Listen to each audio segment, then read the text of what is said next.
Bagaimana kabar teman-teman? Semoga teman-teman selalu sehat dan terus semangat. Nah, pada video pembelajaran kali ini, kita akan membahas materi mengenai jaringan-jaringan yang ada pada hewan. Langsung saja, mari kita simak videonya.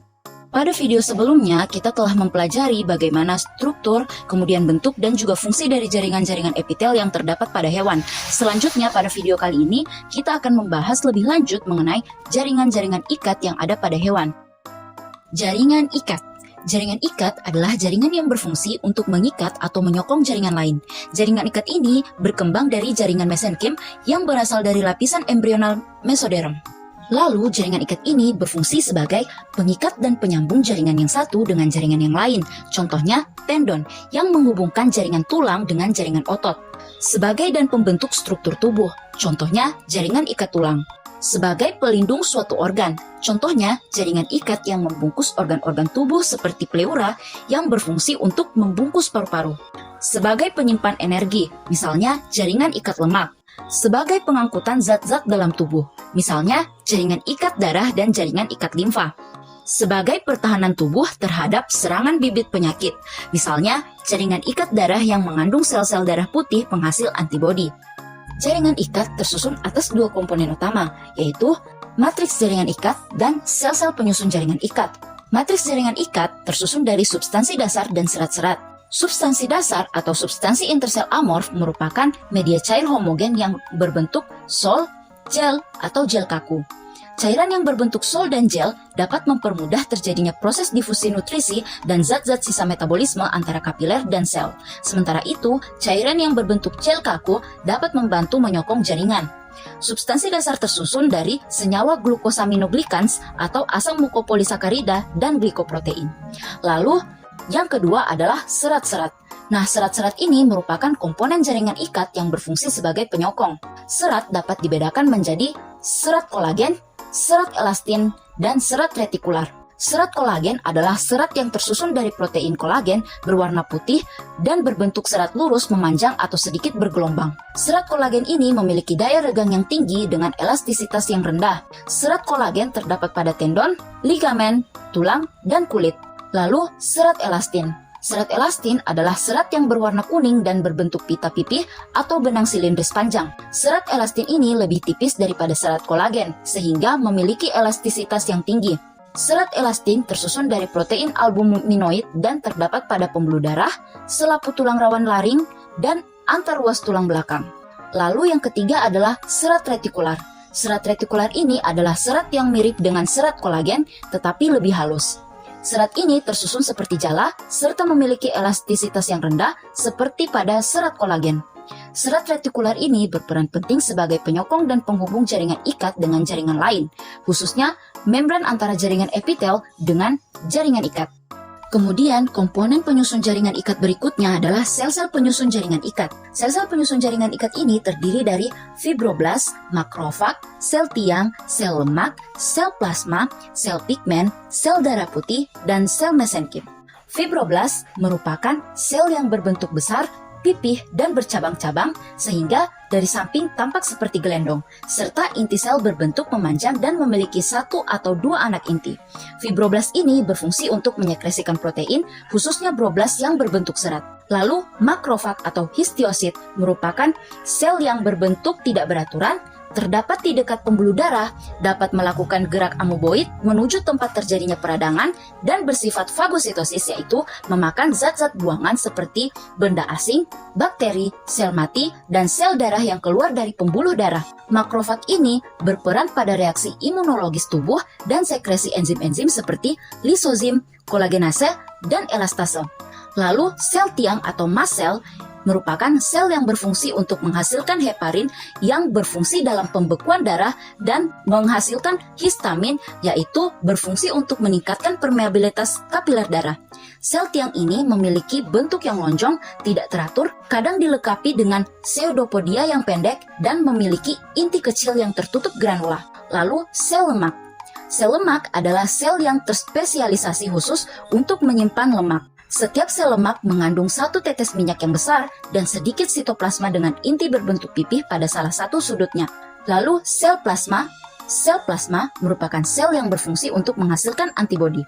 Sel plasma sering ditemukan pada membran serosa, jaringan limfoid, serta di bawah membran epitel yang basah pada saluran pencernaan dan pernapasan. Lalu, sel pigmen. Sel pigmen merupakan sel yang mengandung pigmen atau kromatofor. Sel pigmen ini terdapat pada jaringan ikat pada kulit, lapisan koroid mata, dan piameter pada otak. Lalu, sel darah putih atau leukosit.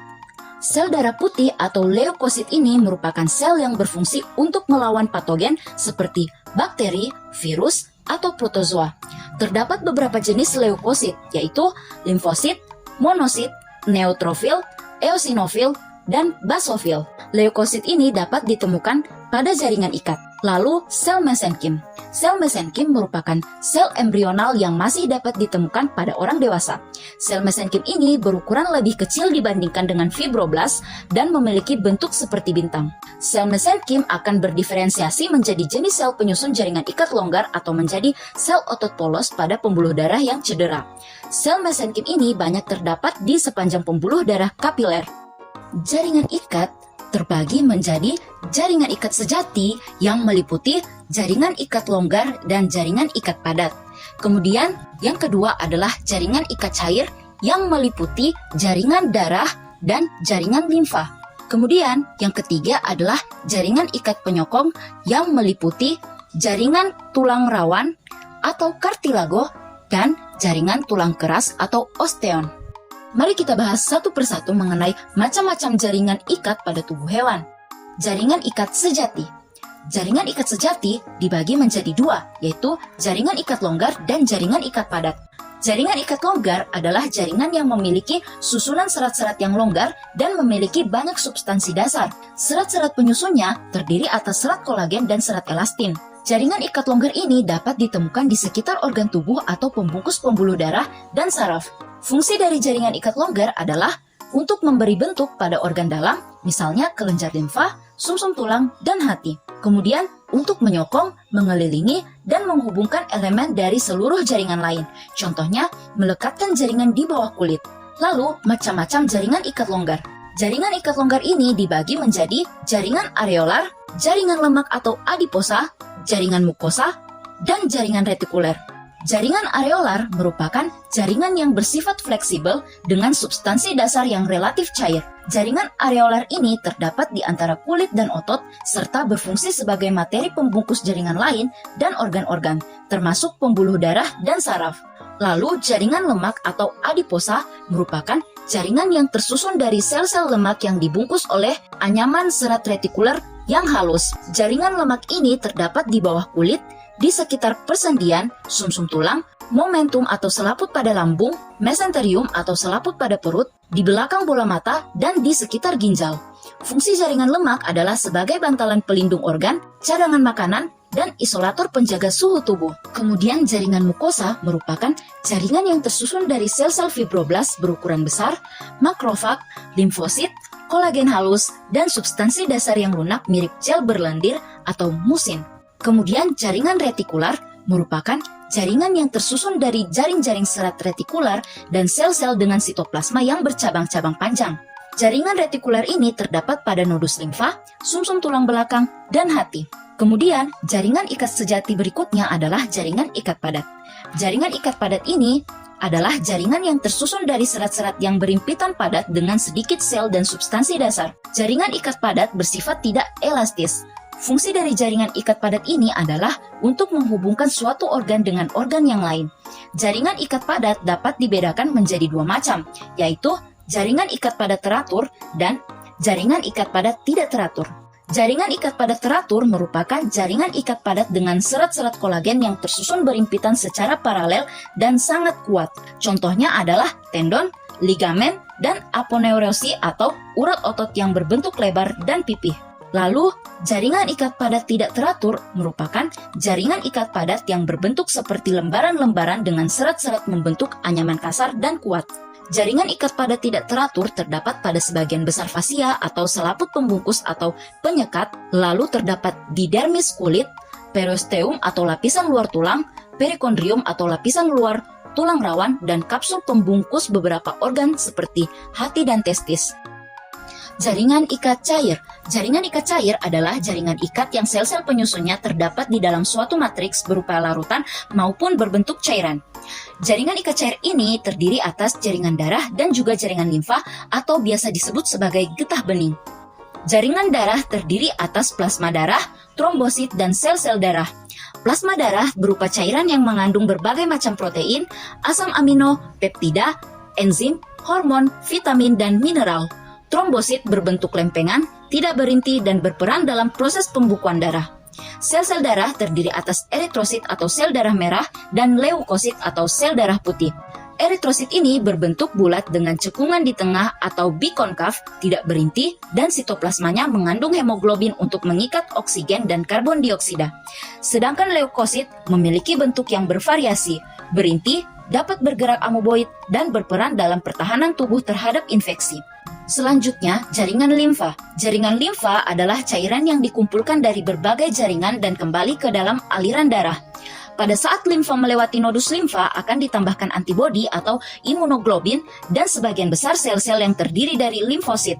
Nodus limfa ini terdapat di dalam tonsil, limpa, timus, dan sepanjang saluran pencernaan. Limfa ini dapat membeku, tetapi prosesnya lebih lama dibandingkan dengan pembekuan darah. Jaringan ikat penyokong. Jaringan ikat penyokong adalah jaringan ikat yang berfungsi sebagai penyokong tubuh. Terdapat dua macam jaringan ikat penyokong, yaitu jaringan tulang rawan atau kartilago dan jaringan tulang keras atau osteon. Jaringan tulang rawan atau kartilago merupakan hasil spesialisasi dari jaringan ikat berserat dengan matriks elastis. Jaringan tulang rawan ini tidak memiliki saraf, pembuluh darah, dan pembuluh limfa. Berdasarkan perbedaan senyawa pada matriksnya, maka jaringan tulang rawan ini dapat dibedakan menjadi 3 macam, yaitu tulang rawan hialin, tulang rawan fibrosa, dan tulang rawan elastik. Tulang rawan hialin yaitu tulang rawan yang berwarna bening atau putih kebiruan, serta memiliki matriks yang mengandung mukopolisakarida sulfat dan serat kolagen. Tulang rawan hialin ini dapat mengalami kalsifikasi, yaitu proses pengapuran yang menyebabkan jaringan tulang rawan menjadi keras dan rapuh. Tulang rawan hialin ini terdapat pada saluran pernapasan dan ujung tulang rusuk, serta sebagai penyusun rangka fetus atau janin. Kemudian tulang rawan fibrosa. Tulang rawan fibrosa adalah tulang rawan berwarna gelap dan keruh, serta mengandung serabut kolagen kasar yang tersusun rapat dan tidak teratur. Tulang rawan fibrosa merupakan tulang rawan yang paling kuat. Tulang rawan fibrosa ini terdapat pada tempat pelekatan ligamen dan tendon, sambungan tulang belakang, simfisis pubis, dan persendian tulang bahu dan paha. Lalu, tulang rawan elastik. Tulang rawan elastik merupakan tulang rawan yang berwarna kuning, bersifat lentur, dan tidak mengalami kalsifikasi. Matriks tulang rawan elastik banyak mengandung serat elastik dan sedikit serat kolagen. Tulang rawan elastik ini terdapat pada dinding saluran telinga luar, daun telinga, dinding saluran eustasius, laring, dan epiglotis. Kemudian, jaringan ikat penyokong selanjutnya adalah jaringan tulang keras atau osteon. Jaringan tulang keras atau osteon ini tersusun dari matriks dan komponen seluler. Matriks tulang sangat padat dan kaku, mengandung glikosaminoglikans, serat osteokolagen, garam anorganik kalsium fosfat, kalsium karbonat, sedikit kalsium fluorida, serta magnesium fluorida. Sementara itu, komponen seluler terdiri dari 4 macam, yaitu osteoprogenitor, osteoblas, osteosit atau sel tulang, dan osteoklas. Fungsi dari tulang keras ini adalah sebagai penyokong tubuh, alat gerak, dan alat untuk melindungi organ-organ dalam. Berdasarkan strukturnya, tulang keras ini dapat dibedakan menjadi 2 macam, yaitu tulang spongiosa atau tulang spons dan tulang kompak. Tulang spongiosa adalah tulang keras yang memiliki rongga-rongga tersusun dari trabekula atau lamela-lamela yang memiliki lakuna dengan osteosit di dalamnya, serta lempeng-lempeng yang saling berhubungan. Tulang spongiosa ini terdapat pada bagian dalam tulang dan langsung berhubungan dengan sumsum tulang. Kemudian, tulang kompak. Tulang kompak adalah tulang keras yang tidak memiliki rongga. Tulang kompak ini tersusun dari berjuta-juta sistem Havers. Sistem Havers terdiri atas lamela matriks tulang, lakuna, kanalikuli, dan saluran Havers. Di dalam saluran Havers terdapat pembuluh darah, limfa, serabut saraf, dan jaringan ikat.